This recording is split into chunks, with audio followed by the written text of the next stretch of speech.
A major pop in today's market. This is D7 here at Grok Trade.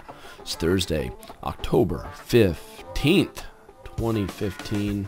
And if you live here in the Midwest, anywhere, the photosynthesis is kicking in and the fall foliage is turning into just a beautiful, colorful landscape.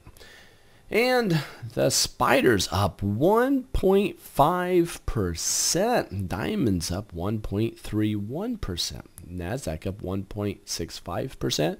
Small caps doing the best, up 2.33%. Banks up more than 2%. Financials up 2.3%. Silver down a bit. Gold down 0.44%. Crude oil up more than 0.5%. US dollar at break even.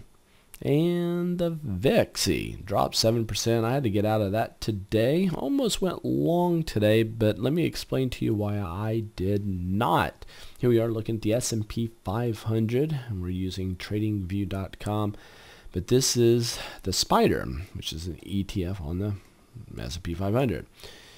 Daily chart. You'll notice I drew a couple different lines here, so feel free to follow along.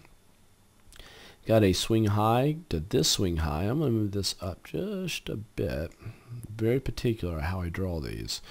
Broke past the trend line and the 20-day moving average and then gapped up, boom, to the upside, up, up, up, up, up.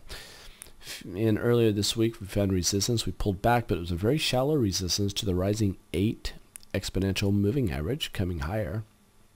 And that told me a lot. On today, starting to go higher, hit this trend line and really played with it for quite a long time, poked its head over and then took off by day's end. Big boom. The volume looks like it's high, relatively speaking, but the problem is we have the 20 period moving average coming across, so we're at average volume right now.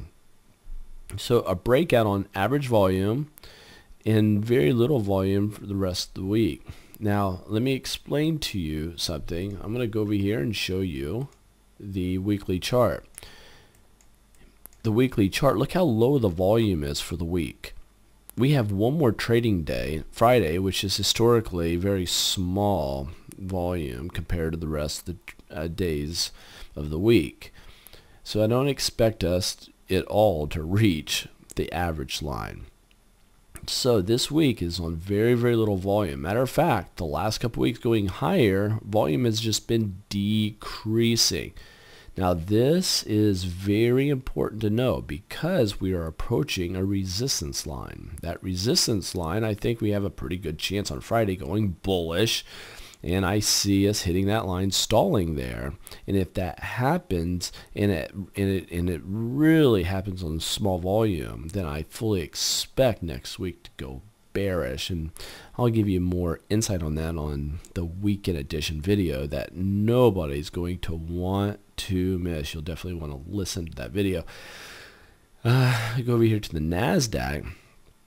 You'll see that we stalled right at the falling 20-day moving average. And it was just very, very little volume. Oh, this is for the week. So for the week, we're at the 20-week moving average. And volume's just very, very small. And let's get back to the daily chart here. I'm going to get back to the NASDAQ. NASDAQ had a nice little pop, average volume. Small caps, nice pop, average volume. Banks, nice pop, and let's see here what's happening on the MACD. MACD, we do have a positive tick on the histogram, so we do have a crossover that took place. So that's bullish for the banks. Let's go to XLF, which is the financials ETF. You'll see here nice bull pullback to the 20-day moving average, a nice pop, average volume. We're at a resistance area coming across right there. Quick look here at silver.